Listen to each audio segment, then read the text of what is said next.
வணக்கம் அன்பர்களே.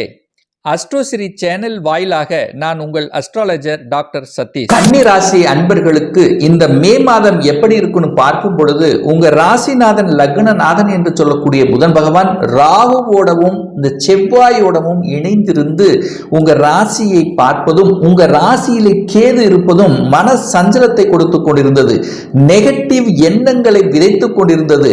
நான் ஒன்று நினைக்கிறேன், அது ஒன்று நடக்குது, ஏதோ ஒரு மாதிரி மனம் பாதிக்கப்பட்டிருந்த உங்களுக்கு இந்த மாதத்தினுடைய தொடக்கத்திலேயே அந்த குருவினுடைய பார்வை உங்க ராசின் மீது பதிகிறது. கடவுளினுடைய அனுகிரகம் உங்களுக்கு இருக்கிறது. அப்போ எந்த நெகட்டிவும் உங்களுக்கு வரப்போவதில்லை. மனம் நன்றாக இருக்க போகிறது அப்படின்னு சொல்லலாம்.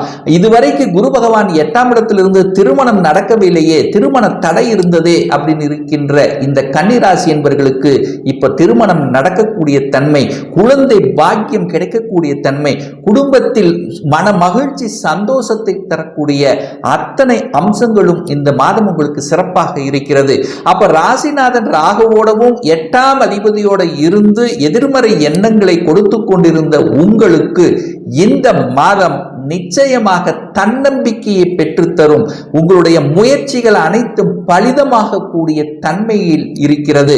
2ஆம் அதிபதியாக இருக்கக்கூடிய சுக்கிரன் 8ல போய் மறைஞ்சிருந்தார் அல்லவா, அப்ப தனம் கொடுக்கல, குடும்பத்துக்கு ஒரு காசு பணம் இல்லை, எவ்வளவு சம்பாதிச்சாலும் அது விரயமாக போய்கொண்டிருந்தது, கணவன் மனைவிக்குள்ளேயே சின்ன சின்ன சலசலப்பு இருந்து கொண்டே இருந்தது என்கின்ற இந்த கன்னிராசி அன்பர்களுக்கு நிச்சயமாக இந்த மாதத்தினுடைய பிற்பகுதியில் அந்த 2ஆம் அதிபதியாக இருக்கக்கூடிய சுக்கிர பகவான் 9ஆம் இடம் என்கின்ற பாக்கியஸ்தானத்தில் அமர்ந்து கொண்டு ஆட்சி பலத்தோட வலிமையா இருக்கார். அப்ப நிச்சயம் பொருளாதாரம் சார்ந்த விஷயத்தில் இருந்து வந்த பிரச்சனைகள் விலக இருக்கிறது.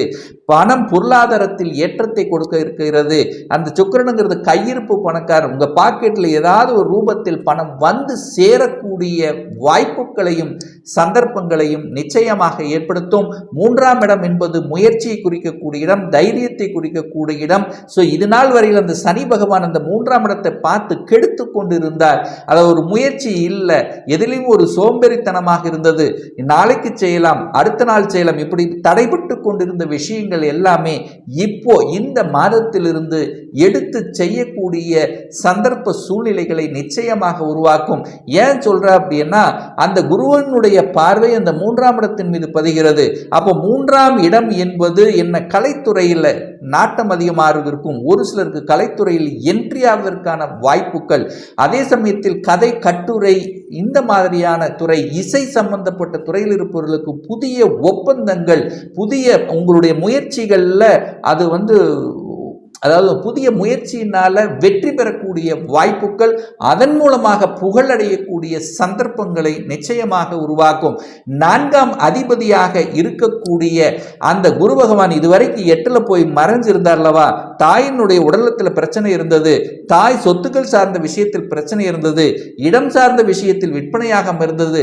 இந்த மாதிரியான பிரச்சனைகள் இருந்த இந்த கன்னிராசி என்பர்களுக்கு இந்த மாதத்திலிருந்து அந்த தாய் சம்பந்தப்பட்ட விஷயத்தில் இருந்து வந்த அத்தனை விதமான பிரச்சனையிலிருந்து முடிவுக்கு வரக்கூடிய சந்தர்ப்பங்களை உருவாக்கும். அப்ப தாய் உடல்நலத்தில் இருந்து வந்த பிரச்சனைகள் விலகும், தாய் வர்க்கம் ரீதியாக இருந்து வந்த தொந்தரவு விலகும், இரத்த பந்தங்களில் இருந்து வந்த அந்த கசப்புணர்வுகள் விலகக்கூடிய தன்மை, இடம் விற்காமையிலேயே இருந்தது, ஆனா எத்தனையோ முயற்சி எடுத்த விற்பனை ஆகாமையே இருக்குதுங்கிறவங்க எல்லாம் இப்போ விற்பனையாக கூடிய சந்தர்ப்பங்களை நிச்சயமாக உருவாக்கும். அதே சமயத்தில் பார்த்தீங்கன்னா, சொந்த வீடு வாங்கியிருக்க, அந்த சொந்த வீட்டு வாங்கி கூட குடிபெயர முடியாமல் இருந்தது, இதுவரைக்கும் வாடகை வீட்டில் இருந்தவங்க எல்லாம் இப்போ சொந்த வீடு உள்ள போகக்கூடிய சந்தர்ப்பங்கள் அல்லது சொந்த வீட்டை வாங்கக்கூடிய யோகங்கள் என்பது இந்த காலகட்டம் உங்களுக்கு சிறப்பாக இருக்கு. அதே இந்த மே 19ஆம் தேதிக்கு அப்புறம், அது குறிப்பாக சொல்ல போனால் மே மாதம் 19ஆம் தேதிக்கு அப்புறம் சுக்கிரன் ஆட்சி பலத்தோட வலிமையா இருக்கார்.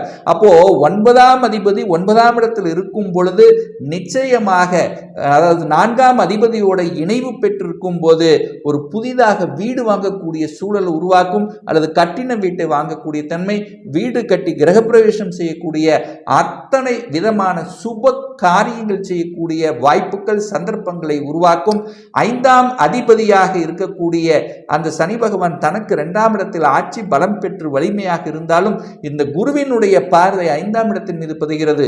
அப்ப கடந்த சில வருடங்களாகவே பூர்வீகம் சார்ந்த விஷயத்தில் தொந்தரவுகள், பிரச்சனைகள், சொத்து பிரச்சனை, பாக பிரச்சனை, இந்த மாதிரி இருந்த விஷயங்கள் அத்தனையும் குலதெய்வ வழிபாட்டுக்கே போக முடியல, குலதெய்வமே யார் என்று தெரியல அப்படின்னு இருந்தவர்களுக்கெல்லாம் இப்போ இதுதான் நமக்கு குலதெய்வம் என்று அடையாளம் காட்டப்பட்டு அங்க போய் வழிபடக்கூடிய சந்தர்ப்பங்களை உருவாக்கும். பூர்வீகம் நன்றாக இருக்கக்கூடிய அமைப்பு, குழந்தைகள் நன்றாக இருக்கக்கூடிய அமைப்பு, குழந்தைகள் தன் பேச்சை கேட்கல, குழந்தை ஒரு இடத்துல நம்ம ஒரு இடத்துல இருந்தவங்க எல்லாம் இப்போ ஒன்று கூடக்கூடிய சந்தர்ப்பங்கள், குழந்தைகளுடைய படிப்பு சார்ந்த விஷயத்தில் இருந்து வந்த தடைகள் விலக இருக்கிறது. குழந்தை என்ன படிக்கணும்னு ஆசைப்பட்டிருந்தாங்களோ அந்த ஆசையை நிறைவேற்றக்கூடிய தன்மை, எந்த காலேஜில் போய் படிக்கணும் என்று விருப்பப்படுகிறதோ அந்த காலேஜ் கிடைக்கக்கூடிய தன்மைகள் நிச்சயமாக இருக்கும். ஏன்னா அந்த கடவுளினுடைய அனுகிரகத்துக்கு சொந்தக்காரன் அந்த குருவே அந்த 5ஆம் இடத்தை பார்க்கறதுனால குழந்தைகளினுடைய ஆசைகள் அத்தனையும் பூர்த்தியாகக்கூடிய வாய்ப்புகள். சனி பகவான் 6ஆம் இடத்தில் இருக்கார். ஒரு பாவ கிரகம் 6ஆம் இடத்தில் இருப்பது சிறப்பு. 6க்குரியவன் 6ஆம் இடத்தில் இருக்கிறதுனால கடன் சார்ந்த விஷயத்துல மட்டும் கொஞ்சம் கவனமாக இருக்கணும். தன்னுடைய கெப்பாசிட்டிக்கு மேல், ஏன்னா கடனை வளர்க்கக்கூடிய தன்மை இல்லவா, தன்னுடைய கெப்பாசிட்டிக்கு மேல கடன் போகாமல் பார்த்து கொள்வதும், சின்ன சின்ன உடல்நல தொந்தரவுகள் வந்தாலும் அதை சரியான ஆஸ்பத்திரியில் காமிச்சு சரி செய்து கொள்வதும், சரியான உடற்பயிற்சிகளை எடுத்துக்கொள்வதும், உணவு முறைகளை கடைபிடிப்பதும் சால சிறந்தது அப்படின்னு எடுத்துக்கலாம். 7ஆம் இடத்தில் அந்த ராகு செவ்வாய் இணைவு பெற்றிருக்கிறதுனால, அதாவது அந்த சர்ப்ப கிரகம் என்று சொல்லக்கூடிய அந்த ராகு 7ஆம் இடமான திருமணஸ்தானத்தில் இருக்கிறதுனாலையும், 8ஆம் அதிபதி வலி, வேதனை, துக்கம், துயரத்தை கொடுக்கக்கூடிய அந்த 8ஆம் அதிபதி 7ஆம் இடத்தில் இருக்கிறதுனால கணவன் மனைவி சார்ந்த விஷயத்துல மட்டும் கொஞ்சம் கவனம், எச்சரிக்கை. ஒருவருக்கொருவர் அந்நோனியத்துடன் வளர்த்து கொள்வதும், ஒருவருக்கொருவர் விட்டு கொடுத்து செல்வதும் நன்று.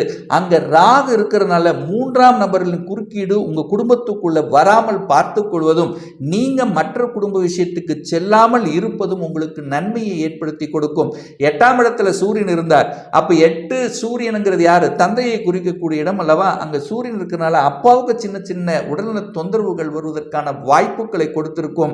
ஆனா இந்த மாதத்துக்கு பிறகு, அதாவது மே 14க்கு அப்புறம் அந்த சூரியன் 9ஆம் இடத்தில் குருவோடு சேர்ந்திருக்கிறதுனால தந்தையினுடைய உடல்நலத்தில் இருந்து வந்த பிரச்சனைகள் சரியாகக்கூடிய தன்மைகள், அதே சமயத்தில் தந்தையின் மூலமாக அனுகூலங்கள், ஆதாயங்கள் கிடைக்கக்கூடிய, பாக்கியங்கள் கிடைக்கக்கூடிய வாய்ப்புகள், கலைத்துறையில் இருப்பவர்களுக்கு புதிய ஒப்பந்தங்கள் கிடைக்கக்கூடிய, அதனால வளர்ச்சியடையக்கூடிய தன்மைகள் சிறப்பாக இருக்கு. சொல்லிக் கொடுத்தல், போதனைகள் செய்வது, இந்த மாதிரி துறையில் இருந்தவர்கள், இதுவரைக்கும் அலைச்சல் திருச்சல் அதில் ஒரு சரியே பட்டு வரல அப்படின்னு இருந்தவர்கள் இப்போ இந்த மாதத்திலிருந்து கன்சல்டன்சியாக இருந்தாலும் சரி, சொல்லிக் கொடுத்தல், மற்றவர்கள் உபதேசம் செய்யக்கூடிய துறைகள் இருக்கின்ற அத்துணை பேர்களுக்கும் நல்லவைகள் நடக்கக்கூடிய ஒரு நல்ல மாதமாக உங்களுக்கு அமைகிறது. அந்த 10ஆம் அதிபதி தனக்கு 10ஆம் இடத்தில் இருக்கிறனாலையும் இந்த மே 10ஆம் தேதி என்று 8ஆம் இடத்தில் வந்து அமருகின்ற காரணத்தால வேலையில கொஞ்சம் அலைச்சல் திருச்சல்கள் இருக்கும். கோபம், ஆக்ரோஷம் என்பது கூடவே கூடாது. அதாவது கொஞ்சம் ஒரு சில விஷயங்கள் விட்டு கொடுத்து செல்லணும் அப்படிங்கிறதையும் ஞாபகத்தில் வைத்துக் கொள்ளுங்கள். 11ஆம் அதிபதியாக இருக்கக்கூடிய சந்திரன் 5ஆம் இடத்திலிருந்து குருவினுடைய பார்வையை பெற்றிருப்பதும், நீங்கள் எந்த தொழிலை செய்தாலும் அந்த தொழிலின் மூலமாக லாபத்தை கொடுக்கக்கூடிய வகையில் இந்த மாதம் உங்களுக்கு சிறப்பாக இருக்கிறதுன்னு சொல்லலாம். ஆனால் ஒரு சிலர் வந்து வெளிநாட்டு யோகம், வெளிநாட்டில் இருப்பவர்களுக்கு அங்கேயே தங்கக்கூடிய, குடியுரிமை பெற்றிருக்கக்கூடிய யோகங்கள், வெளிநாட்டில் செட்டில் ஆகாதவங்க ஒரு நல்ல வேலை எதிர்பார்த்து காத்து கொண்டவர்களுக்கு நல்ல வேலை கிடைக்கக்கூடிய வாய்ப்புகளும் சந்தர்ப்பங்களும் இந்த காலகட்டம் உங்களுக்கு சிறப்பாக இருக்கிறது அப்படிங்கிறத ஸ்ட்ராங் நம்ம சொல்லலாம். ஒரு நல்ல தெய்வ வழிபாடு அப்படின்னு எடுத்துக்கொண்டால், உங்க ராசியிலேயே கேது இருக்கிறதுனால ஒவ்வொரு நாளும் நீங்க வெளியில எந்த காரியத்துக்கு சென்றாலும் விநாயக மூர்த்தியை வழிபட்டு செல்வது அனைத்து விதத்தில் மேன்மையை உருவாக்கும். அதே சமயத்தில் பார்த்தீங்கன்னா உங்களுடைய ராசிநாதன் ஆன புதன் ராகுவோடு சேர்ந்து இருக்கிறதுனால துர்க்கை அம்மனுடைய வழிபாடு உங்களுக்கு அனைத்து விதத்திலும் மனம் தெம்பு கொடுப்பதற்கும் ஒரு சால சிறந்தது அப்படிங்கிறத உறுதியாக சொல்லலாம்.